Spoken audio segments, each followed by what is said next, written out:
মানকাছাৰত বিদ্যালয় নিৰ্মাণৰ নামত অনিয়ম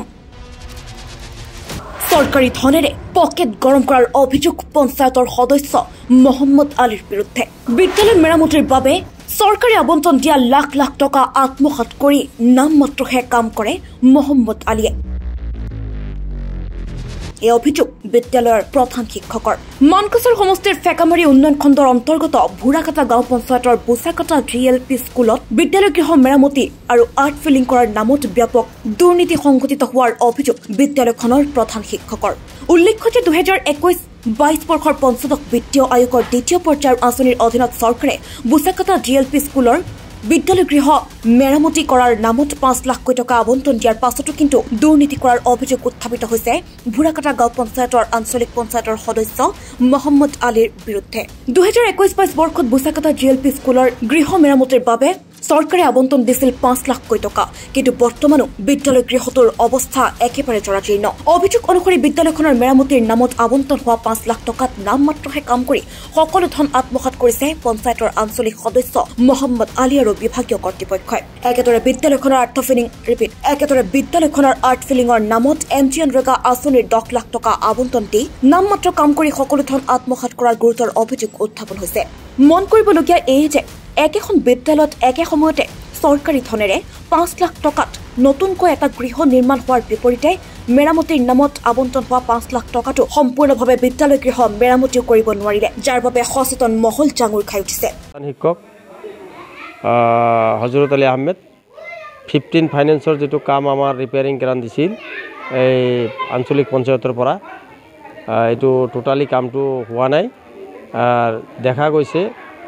যে সম্পূৰ্ণ পুৰাণা ইটৰ ওপৰেদি কামখিনি কৰিছে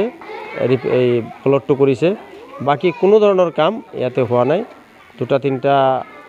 জানলা ডোৰ যেটো ইটো আছে ডোৰটো ই কৰিছে ৰিপেয়াৰিং কৰিছে বাকি একো কৰা নাই গতিকে পানী বৰষুণৰ পানী আহিলে তিতি যাব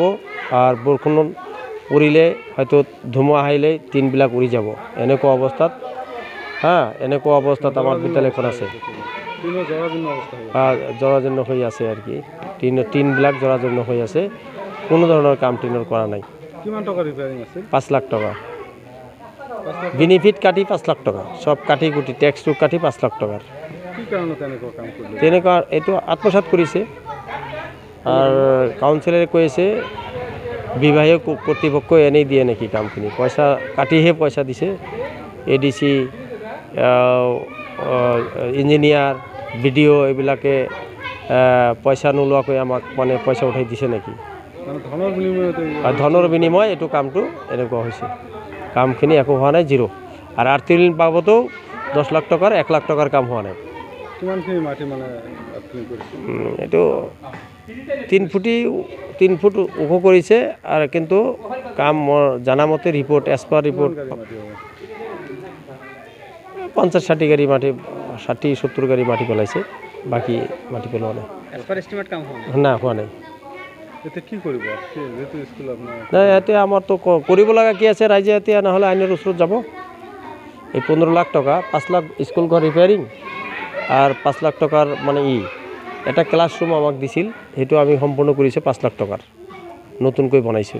5 লাখ টাকা হৈ গৈছে আৰ এটো আমাৰ ৰিপেয়াৰিংৰ কাম 5 লাখ টাকা হোৱা নাই আঞ্চলিক পঞ্চায়তে বনোৱা এই কামখিনি 5 লাখ টাকা আজিলৈকে হোৱা নাই এতিয়া প্ৰশাসন কি আপুনি প্ৰশাসনৰ ব্যৱস্থা কৰিব নহলে প্ৰশাসনৰ ওচৰত বা আইনৰ ওচৰত হ'ব লাগিব যদি এইটো ব্যৱস্থা গ্ৰহণ নকৰে আইনগতভাৱে ব্যৱস্থা আমি হাতত লম বুলি এই দুৰ্নীতিৰ বিৰুদ্ধে চৰকাৰ তথা প্ৰশাসনে এতিয়া কি ব্যৱস্থা গ্ৰহণ কৰে সেয়াহে সময়ত লক্ষণীয় হ'ব আমি এই 1888 সালে জিএলপি স্কুলের প্রেসিডেন্ট তো যেটা আঞ্চলিক পঞ্চায়েতের যেটা কাম আছিল 5 লাখ টাকা প্রায় স্টেটমেন্ট মতন হয় নাই আর কি সিম্পল একটা কাম করে ওরা 5 লাখ টাকা বিল দেয় কিমান টাকার কাম করেছে 5 লাখ টাকা কিমান টাকার খরচ করেছে রিপেয়ারিং খরচ কিমান টাকা হয়েছে তিন আসছিল আমরা জানলা দরজা আসছিল কিমান টাকা খরচ করেছে কিমান টাকা লাখানি টাকা খরচ করেছে বাকি কাম করে না বাকি কাম করে না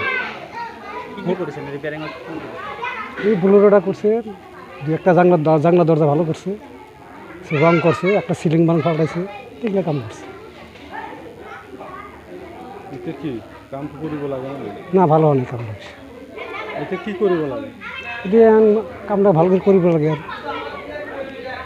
যাতে কামটা হয় আর কি, টাকাটা জানি খাইবার পারে না, এটাই আমার দাবি আর কি। দক্ষিণ শালমৰা মানকাছৰৰ পৰা আবু ছফিয়ানৰ প্ৰতিবেদন, সচ দ্য ৰিয়েলিটি।